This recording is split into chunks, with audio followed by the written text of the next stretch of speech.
Kenapa bukan hutan? Kenapa taman gitu? Artinya di situ seimbang antara manusia membersihkan taman, mengurus taman, tapi juga manusia tidak dominan sehingga si taman itu habis, sehingga manusia tidak perlu mengurusnya lagi gitu. Tapi manusia juga di satu sisi tidak mau membiarkan si keliaran itu yang menjadi dominan.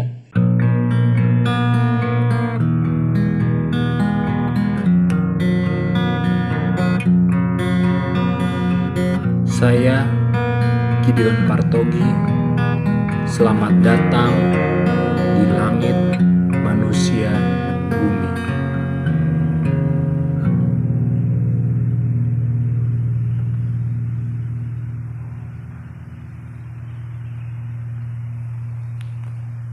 Jadi kenapa Eden itu adalah sebuah taman? Bagi saya itu pertanyaan yang menarik. Kita kadang sudah terlalu familiar dengan kisah di kitab suci, sampai kita semacam mengabaikan kata-kata yang menjadi kunci. Memang tidak ada penjelasan kenapa Eden itu adalah sebuah taman, kenapa bukan hutan gitu. Tapi dari pengalaman konkret, atau dari pengalaman real, maksud saya pengalaman real adalah ketika kita benar-benar sebagai manusia dekat dengan bumi, kita bisa semacam mendapat pengetahuan dari bumi itu. Kebetulan saya di rumah memiliki sebuah taman. Ukurannya tidak begitu besar, tapi juga tidak begitu kecil, artinya ukurannya cukup. Ada pohon, kemudian ada bunga-bunga, juga ada ya sedikit hamparan rumput lah ya. Terkadang saya malas untuk mengurus taman saya, jadi kadang saya biarkan berbulan-bulan tidak mengurus taman itu. Kadang hanya istri saya atau tugas yang berat seperti memotong rumput itu, atau apa ya, membersihkan batang-batang yang sudah terlalu berbelit-belit gitu. Kadang-kadang batang di pohon mangga di rumah saya itu sudah terlalu berbelit-belit sehingga harus bisa ditebas biasanya. Jadi kalau dibiarkan, taman di rumah saya itu menjadi seperti hutan mini gitu. Hutan mini dalam artian ya tidak terurus, rumputnya tumbuh, semak-semak belukar menjadi dominan, dan rumput yang tumbuh itu kalian tahu lah ukurannya tidak sama, beda-beda gitu, sehingga tidak lagi bisa dinikmati taman ini gitu. Dan kadang kita bisa berpikir seperti ini, jika memang saya malas untuk mengurus taman ini, tentu saya bisa membabat habis semua rumput yang ada, saya bisa memotong pohonnya, dan saya semen saja semua. Sudah, itu jadikan seperti semacam area kosong saja. Dan saya tidak perlu pusing lagi gitu mengurus taman ini gitu. Dari pengalaman saya mengurus taman ini, saya jadi paham kenapa manusia itu ditempatkan di taman. Taman Eden ya. Seperti tadi saya katakan, bahwa taman ketika dia tidak dikerjakan, ketika saya biarkan taman saya kebetulan ada di belakang, di balik tembok ini, jadi saya menunjuk ke sini. Ketika saya membiarkan taman saya tidak terurus, apa yang terjadi? Yang terjadi adalah kenaturalan atau kealamiahan dari hutan itu menjadi dominan gitu. Rumput-rumput tumbuh, semak belukar tumbuh, dedaunan berguguran, dan itulah hutan. Hutan adalah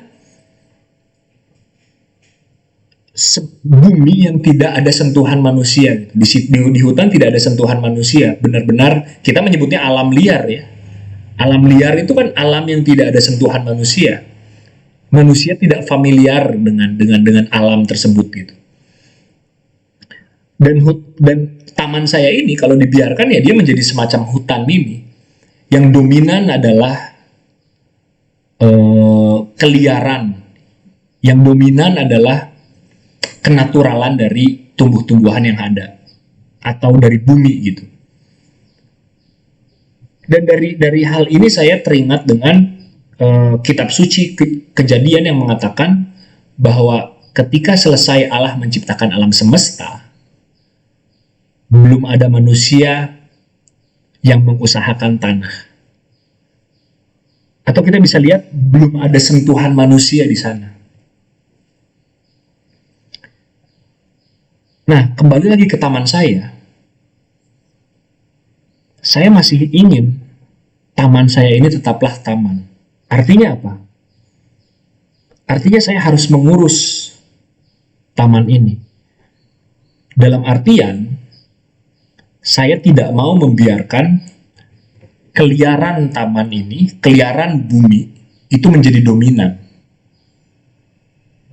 Jadi rumput saya potong dengan ukuran yang sedemikian rupa, yang pas ukurannya, yang enak untuk dilihat, yang enak juga nyaman untuk diinjak. Kita bisa berjalan, kita bisa berlari di sana dengan nyaman. Ada ukuran yang sesuai gitu. Saya juga akan mencabut semak belukar yang ada gitu supaya tidak mengganggu pemandangan atas keindahan taman tersebut gitu. Artinya saya harus mengurus, saya harus menyentuh taman itu supaya ada sentuhan saya gitu. Tapi juga saya tidak mau sampai ke dalam titik ekstrim untuk membabat habis semuanya dan menggantikannya dengan semen gitu. Tidak mau juga. Jadi kita bisa lihat titik ekstrim yang satu adalah titik ekstrim dari bumi adalah membiarkan tubuhnya itu liar gitu, membiarkan keliaran itu dominan, tapi juga tidak mau membiarkan dari sisi saya tidak mau saya menjadi terlalu dominan. Yang artinya kalau saya dominan adalah saya akan membabat habis semuanya, menyemennya. Itu artinya saya yang dominan, tapi saya tidak mau juga keliaran dari taman itu menjadi dominan. Dari situ kita belajar mengenai sebenarnya keseimbangan. Nah, disinilah kita bisa mengerti kenapa Allah menempatkan manusia di taman. Taman Eden adalah keseimbangan. Kenapa bukan hutan? Kenapa taman gitu? Artinya di situ seimbang antara manusia membersihkan taman, mengurus taman, tapi juga manusia tidak dominan sehingga si taman itu habis, sehingga manusia tidak perlu mengurusnya lagi gitu. Tapi manusia juga di satu sisi tidak mau membiarkan si keliaran itu yang menjadi dominan. Sehingga untuk bisa menjadi seimbang, manusia harus menempatkan keliaran itu di posisi yang cukup, yang pas, sama seperti rumput tadi di taman saya. Ukurannya ya harus pas, harus sesuai, enak dilihat, enak diinjak, kita bisa berlari di sana dengan nyaman gitu. Jadi dari taman di rumah saya ini, kita bisa, atau saya pribadi, bisa menjadi merenungkan Taman Eden.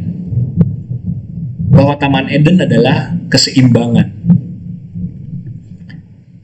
Dari situ kita bisa mulai semacam memikirkan atau merenungkan saat manusia keluar dari keseimbangan. Itulah yang terjadi di exile, pengusiran Adam dan Hawa dari Taman Eden. Mereka keluar dari keseimbangan itu. Dan apa yang terjadi ketika mereka keluar dari keseimbangan? Dikatakan bahwa Allah berfirman, manusia, kalian boleh makan dari buah pohon manapun. Tentu kita tahu kecuali buah dari pohon pengetahuan yang baik dan buruk. Artinya bumi itu menyediakan makanan untuk manusia secara alami gitu. Manusia cukup dengan hidup dengan memakan buah-buahan yang ada. Belum ada pembunuhan di sana. Pembunuhan sampai kepada level binatang tidak ada gitu, tidak ada pembunuhan. Manusia cukup hidup dengan buah-buahan dari pohon. Dan ketika keseimbangan itu tidak terjadi lagi, ketika manusia diusir, yang artinya keseimbangan itu tidak ada lagi, harus ada usaha lebih yang dilakukan manusia untuk bisa memperoleh kembali keseimbangan itu di bumi yang sudah terkutuk, di tanah yang sudah terkutuk. Manusia harus mengusahakan tanah lebih dari sebelumnya. Bayangkan begini, dahulu kala atau di Taman Eden, dulu kita hidup hanya dengan memetik buah dan kita hidup. Tapi sekarang untuk makan, yang pertama kita perlu, misalnya kita mau makan daging, kita membunuh binatang. Saya di sini bukan bukan mempromosikan hidup vegetarian ya, bukan.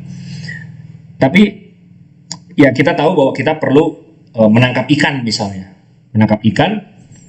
Tapi apakah kita makan secara mentah-mentah ikan itu? Kita harus memasak ikan itu. Memasak itu artinya kita harus melakukan usaha lebih, atau kita harus memperbaiki dalam tanda kutip ya, membenarkan si ikan itu untuk menjadi cocok ketika kita konsumsi. Kita harus melakukan sesuatu nilai usaha tambahan agar kita bisa mengintegrasikan ikan itu ke dalam tubuh kita gitu. Jadi itu maksud saya, di bumi di tanah yang sudah terkutuk, setelah Adam dan Hawa diusir, bumi tidak lagi semacam sepakat dengan manusia, atau manusia tidak bisa menamai binatang dengan benar. Ya, kalau misalnya masih bingung apa yang dimaksudkan menamai binatang, bisa lihat di video yang ini ya. Saya jelaskan mengenai menamai binatang. Menamai binatang itu tidak hanya kita memberi nama binatang, tapi juga itu artinya kita berkuasa. Oke, jadi di bumi yang sudah terkutuk, untuk menyatukan surga dan bumi harus ada usaha lebih, harus ada usaha tambahan yang dilakukan untuk menyatukan surga dan bumi. Atau kita bisa lihat juga begini, harus ada usaha yang sifatnya artifisial, sifatnya buatan, tidak lagi alami, untuk bisa menyatukan surga dan bumi.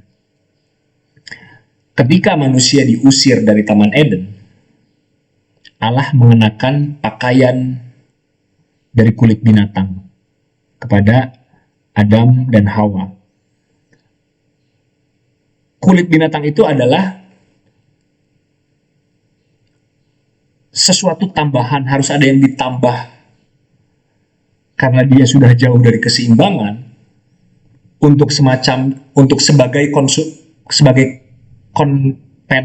sebagai kompensasi dari menjauhnya mereka dari keseimbangan, harus ada sesuatu yang ditambahkan supaya keseimbangan itu bisa terjadi di dunia yang sudah terkutuk ini gitu.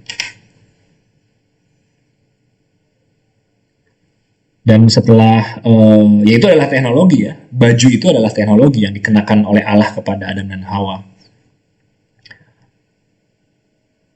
Dan kemudian anak Adam dan Hawa, Kain, ya keturunannya selanjutnya juga menciptakan berbagai macam teknologi. Dan teknologi itu adalah usaha tambahan manusia untuk bisa secara proper, secara benar menyatukan surga dan bumi. Nah, itu adalah satu hal kita bisa melihat dari situ gitu. Jika kalian masih penasaran mengenai kisah keturunan Kain, itu berhubungan dengan teknologi, bisa lihat juga videonya di sini. Itu mengenai keturunan Kain ya. Kemudian taman itu, karena itu ada sentuhan manusia di situ. Taman itu adalah sesuatu yang familiar dengan kita. Kita bisa merasa aman ketika berada di taman karena kita kenal taman itu gitu. Kita kenal setiap sudut-sudutnya, kita mengenali dan kita tahu bahwa tidak ada bahaya di sana di taman. Tetapi berbeda dengan ketika kita ke hutan. Kita ke hutan harus berjaga-jaga, kita harus waspada di hutan. Hutan adalah bumi yang liar, di mana kita tidak ada dalam kendali kita gitu, karena bumi itu terlalu dominan di hutan. Berbeda dengan ketika saya melangkah ke taman saya, yaitu saya tahu bahwa kita berada di dalam kondisi yang seimbang. Ketika saya ke taman saya tidak merasa terancam karena kita berada dalam kondisi yang seimbang. Berbeda dengan ketika saya ke hutan, saya waspada, apalagi ketika hutannya saya tahu belum disentuh oleh manusia ya. Jadi saya harus waspada karena saya berada di dalam kondisi di mana bumi yang dominan. Ini bisa kita konekkan bagaimana ketika Adam dan Hawa keluar dari tempat yang familiar dengan mereka, yaitu Eden. Mereka keluar, kita bisa bilang mungkin ke hutan, ke alam yang liar lah. Karena dikatakan semak belukar akan tumbuh. Semak belukar itu tumbuh di sesuatu yang di alam liar gitu, sesuatu yang liar, semak belukar itu. Dan itulah yang dikatakan tertulis di kitab suci bahwa semak belukar akan tumbuh. Itu terjadi ketika Adam dan Hawa diusir dari Taman Eden. Jadi menarik bagaimana pengalaman konkret atau aktivitas yang konkret, aktivitas yang nyata. Aktivitas nyata itu maksud saya adalah ketika kita benar-benar dekat dengan alam, ketika kita benar-benar bersentuhan dengan alam. Dalam kasus saya adalah saya mengurus taman. Artinya saya benar-benar bersentuhan dengan bumi gitu. Justru dari situ kita bisa mendapatkan pandangan-pandangan baru mengenai kitab suci. Dan ini sejalan dengan apa yang pernah disampaikan oleh penulis buku The Language of Creation yang sering saya kutip. Matthew Pazzo pernah mengatakan bahwa dia justru bisa memperdalam kitab suci, bisa benar-benar belajar atau menemukan makna-makna dalam kitab suci ketika dia membuat roti, karena dia pernah bekerja di sebagai pembuat roti lah ya. Justru dia bisa memahami kitab suci dengan melakukan kegiatan yang real gitu. Maksud saya adalah sebuah perenungan itu tidak perlu kita lakukan dengan hanya diam, merenung, tapi kita juga bisa sambil beraktivitas, melakukan sesuatu kegiatan yang konkret, yang real. Dan dari kegiatan itu kita bisa mendapatkan insight-insight atau pandangan-pandangan mengenai kehidupan atau juga mengenai kitab suci. Jika kalian pernah bercakap-cakap dengan seorang petani atau seorang nelayan, kita bisa mendapatkan kebijaksanaan hidup dari mereka gitu. Jadi bahwa pengalaman hidup pekerjaan atau kegiatan mereka dengan bumi, dekat dengan bumi, karena nelayan petani itu adalah orang yang langsung bersentuhan dengan bumi gitu. Kita bisa mendapatkan kebijaksanaan dari mereka. Mereka bisa melihat bagaimana pekerjaan mereka itu paralel dengan kehidupan. Mereka bisa mengambil seperti permata dari pekerjaan mereka, misalnya nelayan, dan permata ini bisa mereka gunakan untuk melihat dunia gitu.